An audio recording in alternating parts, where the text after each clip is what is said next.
kan wax jecelow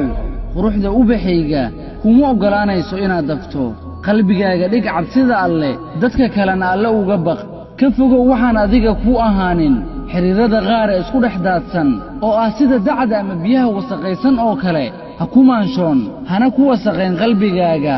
gabadha dhowrsan ee sharafta badanay derbiga gaaban tuugta ayuu soo dhiiriyaa shaydaankuna haweenayda iyo ninkaba waa midka saddexeeya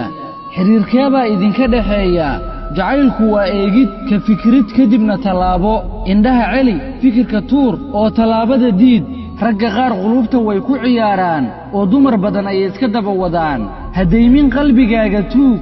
walaashaydiyey iftiinkaagay doonayaan markaad tahay dayaxa isdhowr oo is-ilaali oo noqo sida qoraxda oo kale middaasi oo gubaysa sheegii u soo dhowaadaa indhahana ka ridda kii in badan eega walaalka cishqigu hayow jacaylka dhabta ahi dhammaadkiisu waa guur waa dheef iyo kalgacayl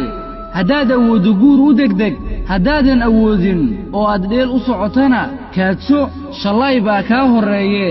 ogow jacaylka oo la israaciyo ama lagu fogaado faa'iido badan lagama dhaxlo qalbigu waa warshad soo saarta dareennada qalbiguna dareemayaashiisa ayuu sii iibiyaa haddaba maamul warshaddaada oo ka fogay soo saaridda wax dhib kuugu sugan yahay qofaad caashaqday oo aadan helaynin hadduu jiro iska daaha ku daaline ka dheerow agagaarkiisa ka fogow seerihiisa tirtir fariimihiisa iska jeexjeex waraaqadaha uu kula wadaagay xasuustiisa iska tir xaalkaagana wanaaji xayndaabkaagana ilaali xuduudda rabbi ilaali badi akhrinta ku dadaal salaadda xumaanta waa tii reebtee jacaylka dhabta ah walaalkayow waa inaad qofka aad jeceshahay allah uga baqdaa oo ilaalisaa inaadan caasin allah si qofkaasi aad jeceshahay aad u wada aadaan jannada jacayl alle ka cabsi la'aan ah waa halaag waa hoog iyo bac waa hooygii jahanname iyo xumaan waddadeed allow astur amuuraha oo dembigeenna noo dhaaf ugu dambayn walaashayey waxaan ku leeyahay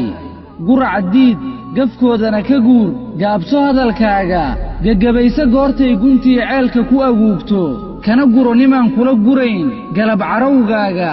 garab waa ka eebbe ninkaan xaajo garanaynin garowshiiyo jeer uu ka helo ha u gargaar fidin